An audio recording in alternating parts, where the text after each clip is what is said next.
and welcome back to my channel. It's your girl Stephanie here in the building. If you're new to my channel, do subscribe to my channel. Click on that subscribe button, guys. I need you guys to, I need some more subscribers. Turn on your bell notification for new video every single week. So guys, if you watched my previous video that I uploaded last week, you would see that I have just come back from Nigeria. So I went to Nigeria in December, on the 3rd of December last year, and I came back on the 7th of February this year. So I had just come back and I've just finished my isolation and I'm back into the normal routine again. And oh God, it's so heartbreaking to be back. It's so sad. I wish I could just stay more in Nigeria. I wish I could just, but life goes on. I need to come back. I need to carry on doing what I do. So I can't stay as long as I want, but and if you keep watching my channel, you will see on when I upload the last video that I took when I was in Nigeria, I actually mentioned on that video that going back to Nigeria, for me, it's a possibility in the nearest future. So hopefully I can work on that, and hopefully I can give myself that later in life. But I would definitely love to go back to Nigeria and settle for real, like for real. So well, let's dive into this video, guys. If you leave me alone, I'll talk all day. So come on and let's dive into this video. So today it's just a chit chat with you guys, just to tell you how my experience was in Nigeria, the things that I found quite different, quite funny, quite annoying, quite unique, every. So yeah, let's dive into it. So when I got to Nigeria, first of all, my first situation was the fact that everybody was just in a hurry. Like people were not patient, and I just didn't understand why. For me, I could just stay there and be like, okay, yeah, when it gets to my turn, because that is how we're supposed to behave as human beings. That's what I'm used to. But everybody is just in a hurry to get to something. People come into somewhere, or you go to places like a restaurant, or you go to places like a saloon, and someone comes in and they see like that there's a bit of a queue, they'll be like, oh, they'll just go. So it's like everybody's in a hurry. I'm like, well, like, just wait for your turn. Another thing that I found quite strange was going to the bank. Like, oh my God. Whew. Bank experiences are just the worst. So I went to the bank a few times to do some things, and if you're going to the bank in Nigeria, just sign that whole day off. Like, just count that day off, and just know that this day is assigned for bank, because you will go there, you will wait and wait and wait, especially if you're doing something that needs customer service. Oh God, like, they have 2 customer service representatives, and you have to wait for hours upon hours. And you come in and you see some people that have not waited, or it's not their time yet, and they go in anyways.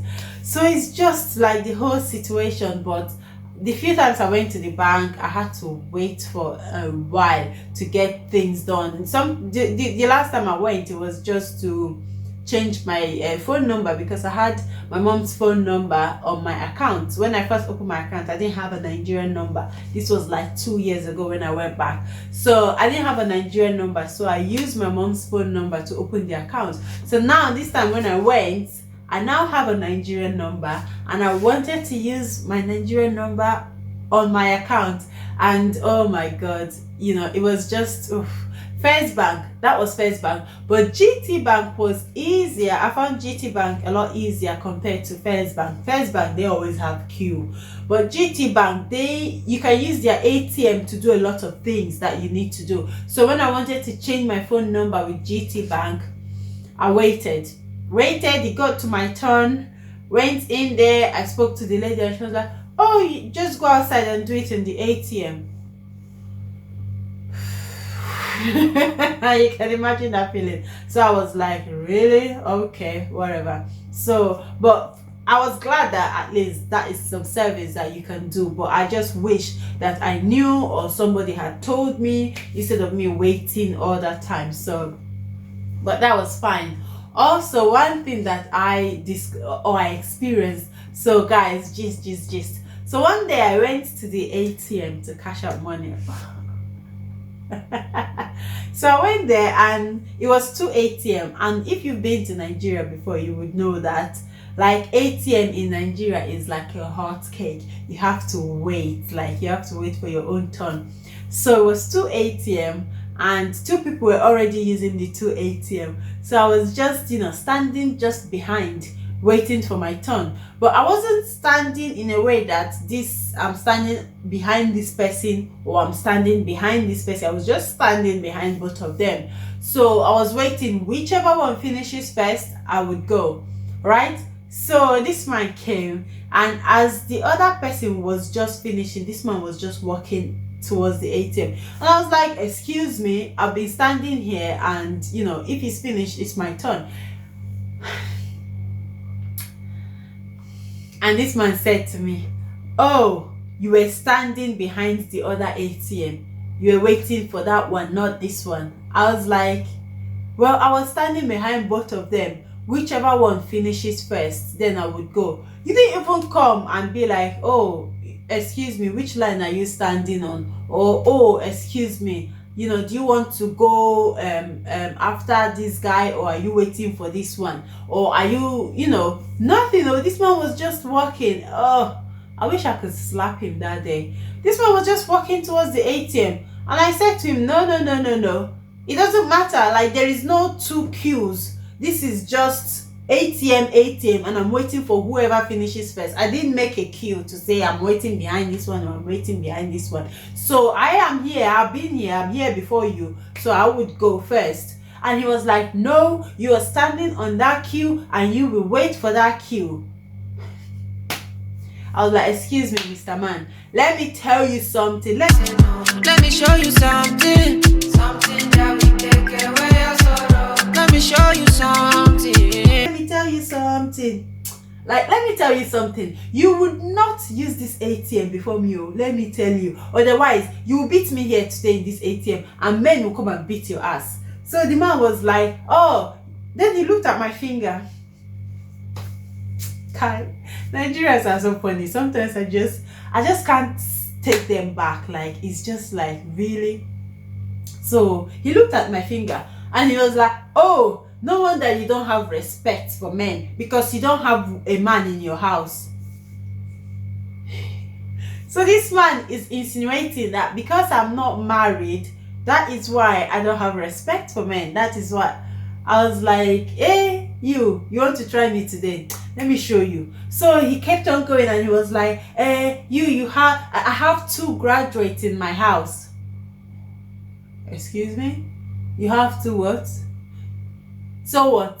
If you have 2 graduates, so I should turn my bra to sunglasses, or I should start flying in the air because you have 2 graduates? Like, seriously, do we need to go down that route and start having that kind of conversation? Do we really? And I said to him, excuse me, I don't care whatever you say, whether you say I have respect for men or not, or whether you have 10 graduates. It's not my business. Who did your graduate help? Do they even have a job? So excuse me, you would not use this ATM before me, let me tell you. And then this man, he was there chatting, and then I just walked in and I used the ATM, and I was like, you would have tried me. Let me see you try me. Let me teach you a lesson. But anyways, I finished and I walked out. So I was going out with my brother one time, and oh my god, every single thing is a quarrel in Nigeria. Like, they can quarrel. You have to have sharp mouths. You have to be ready to fight. Like, everybody is ready to fight. Everybody is ready to quarrel. Like, so I was going out with my brother, and so I noticed that everything quarrel, everything quarrel, everything quarrel. Wait happen. So I said to my brother, why now? Why are you quarreling? Just leave it alone. And he said to me, sis, this is Nigeria, let me tell you. And this is how we settle our own problem. Everybody is quarreling. So you too, you have to...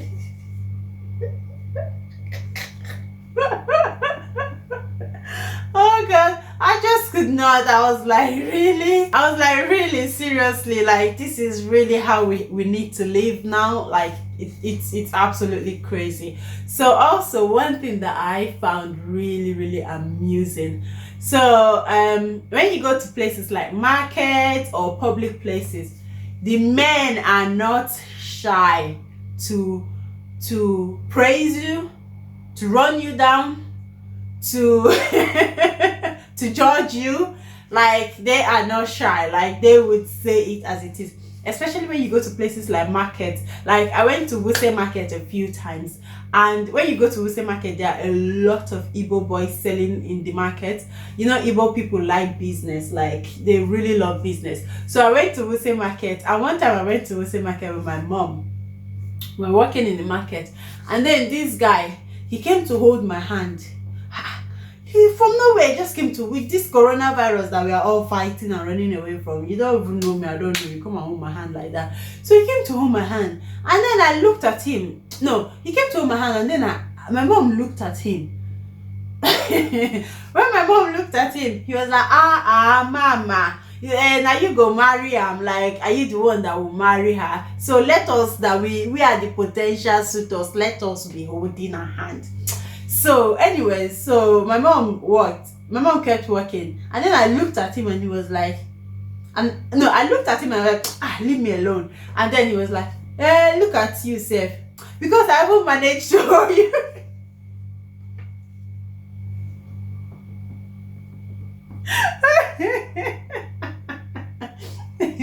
That was so funny. I didn't even know if to laugh or if to cry. You're like, look at you, Seth. Because I haven't managed to hold you. Not like you won't find safe. Lego do water. But the whole situation became a whole like insult. Oh, the guy started, the guy started having a go at me. And I just even couldn't laugh. I was like, okay, whatever, deal with yourself. So like, Nigerian men, they have bad mouth, like especially the Igbo ones, they have bad mouth. Like, every situation, if they don't curse you, they will praise you, they will hail you, or they will judge you, but they will always do something to you. And sometimes you have to just laugh about it. You can't take it too serious, you can't take it too personal, because like, seriously, they will just run you down. And another thing I like about Nigerians, like most of the Nigerian people that I'm like, when I went to Nigeria, was, oh my gosh, Nigerians are just the most, they're so entertaining, they're so welcoming, they're so kind. Like, you go to a place now and you don't know somewhere, like, and you ask somebody, hey, I'm looking for this place. If it's somebody that have a shop, they will be like, my neighbor, can you look after my shop for me? Let me go and show this person. They will leave their shop and they will take you to the place, or they will leave whatever they're doing and they will help you to go and look for the place. That was something that it kept on baffling me. I was like, hey, me normally, like, here they'll just be like, before you even ask somebody that, oh, do you know this place here, they'll be like, before you even finish, no, I don't know. They will not even stop to even let you finish what you're even saying. They will just keep going and they'll tell you, no, I don't know. They won't even give you that time. But in Nigeria, people are so homely, people are so kind, people are so polite. Like, when they want to be, but if they don't want to be, if they change them for you. So, but they are so polite. Like, I go out with my mom and I see other people, like men, women, they'll be calling my mom, mommy, mama, mom, and I'm like, hey, like, seriously. So that was something that I found quite really nice. And even me as a young person, they would call you sis, or they will call you auntie. But sometimes even their auntie, I'm like, hey. Or then they even call you mommy. That's the one that pissed me off. Or when they call me madam, hey, please don't call me madam. They can call you madam. I'm like, please, I'm not madam. Like, I went to the shop the other day, and then this guy, he was like, mommy. I was like, hey, who be your mommy? I look like Safi born you. Don't call me mommy again. You can call me sis, you can call me auntie or whatever. But madam or mommy, please, Kabiko, I have not reached that kind of stage. But that was something that I found really quite nice. And I also I went to a place, and the way they welcome you, Nigerians are very entertaining. They would go out of their way, they will entertain you, they will do stuff for you, they'll go out, like they go out of their way for you. Like seriously, those are things that just melts my heart. Like when I see those things, I'm just like, oh God, like, oh God, this is the reason why I love my country. Like I love my country. Another thing that I noticed that was quite, that I found quite good with Nigeria was when you go out, you see the way people are hustling. Oh God, people are hustling. Oh, if you think your situation is bad, my dear, look around you. You will see someone who is worse. You will see someone who would pray to be in your position, and that made me appreciate what I have. And it's not like I have too much, it's not like I have too little, but I'm okay and I'm happy. And it just made me appreciate more of, like, I was just really appreciative of what I have. I went out, so most of the time when I go out, because when I went to Nigeria, I went out a lot with my mom. She was like my tour guide. So when one time I said to my mom, when you drive on the street, like on the roadside, you see people that are selling anything. Some people are selling peanuts, people that are selling different pure water. And I said to my mom, these people, do they make a living out of this? Like, how much do they make? Do they really, like how do they survive with this? Like, even when I went to Lagos, I saw people living under the bridge, and it just breaks my heart. It just melts my heart, like, to know the way people are hustling. And you know one thing as well, with even their hustle, they are smiling. Another thing with their hustle is that they are smiling, they are happy, they are not complaining, they are not looking like the world, they are carrying the world on their shoulders. Like, so because it was when it came towards Christmas time, so going out, went to different shop, and I saw like a guy that was selling chicken. Like, may God help us, and may God help people that are struggling. Like, may God bless their hustle, and may God see them through. Like, when I think about it, guys, it's real. So this guy, he was selling chicken, and he had like the Santa Claus hat on. He had like the Father Christmas, dressed like Father Christmas, and he was selling chicken. He was ringing bell, and he was singing, dancing, music. This is someone that was selling chicken, But the way he was selling the chicken, the swagger that he was using to sell this chicken, even if you have chicken full in your freezer, that swagger will just make you want to come and buy that chicken. Like, people were hustling in a very, like, they were happy, they were doing it, they were like, it was so nice to see. It was so nice to see the way that. And one thing I like as well about Nigerians, and that is one thing that I noticed, Nigerians are very industrious. Because of the way our government has failed us for so long, we had to think outside the box. We have to become industrious. Even when I went, my secondary school friends, most of them that finished school, and they didn't even look for jobs. They just moved on doing other things that they could do to make living. Some of them went into tailoring. One of them was doing event planning, makeup, different things like herbal creams and all those things. They just went into it, and the way they were doing it, they were progressing, they were doing very well. Those are part of the reason why I looked at them. I was like, hey, these people, they are in Nigeria, and they're even enjoying life, they're living life. Like, every weekend they will go out and dance and go to party and enjoy themselves. And then they have something that they're doing, that they are not rich, but they are comfortable, they are happy. Like, I looked at all those life, I'm like, what am I doing here, my sister? I better go back and go and join the enjoyment before it finishes. But those are one thing. Like, people don't sit down and wait for the government. People don't sit down and wait for government job. People don't sit down and come and be saying, because the government did not do this, me too, I did not do. Everybody is going, everybody is looking for something. Like everything is a job. Oh, everything, somebody is eating out of anything. Like they would help you pack your stuff in the shop. If you go shopping, they will help you pack your stuff. That is somebody's job. They would do anything, they would help themselves, they would just, it was so nice. And that is the industriousness of Africa, of Nigeria especially. I will speak for Nigeria because I went to Nigeria and I'm from Nigeria. I was so proud, I was so excited to see all those sort of things. And there was one thing again, this one is on a bad note now. So I and my mom went out. I took my mom to this eye clinic. And so when we went there, we asked where can we get the registration, because you have to do the registration, get the registration form, and then all that. So I went I went down with my mom, and then they directed us where to get the registration form. So I got the registration. So it was like it was like a count. It was a count. It was like a window. So the person that was doing the registrar was inside, and then you go meet her through this window. You speak to her through that window. So somebody was in front of my mom, and then my mom, and then there was no one behind her. So later this man came and he was behind my mom. And the lady that was in front of my mom was still speaking to the registrar. And this man was speaking over my mom and over the lady and speaking to the registrar.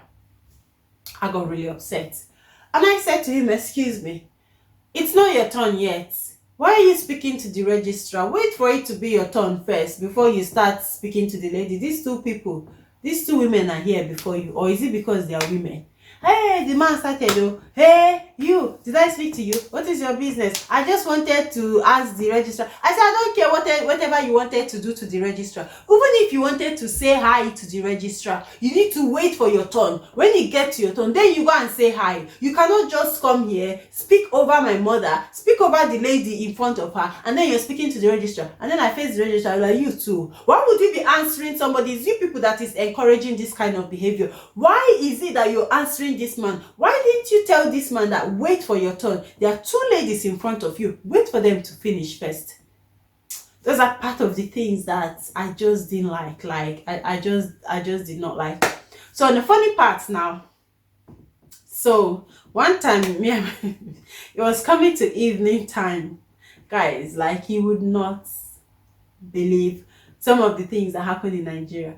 So me and my mom, we were coming back from wherever we went to, and then we had to wait for someone. So we came out and we sat in front of this shop and we're waiting for the driver. So it was getting dark, and then this guy was driving. He was driving a car. The car did not have headlights. He was using a torch.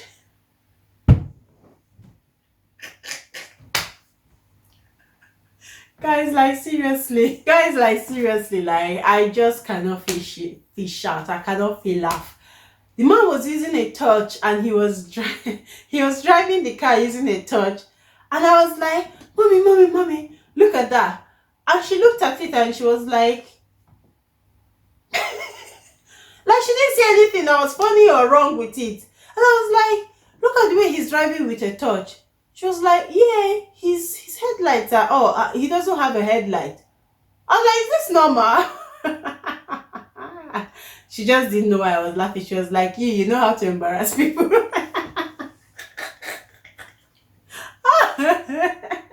Guys, like I could not laugh. It was so funny.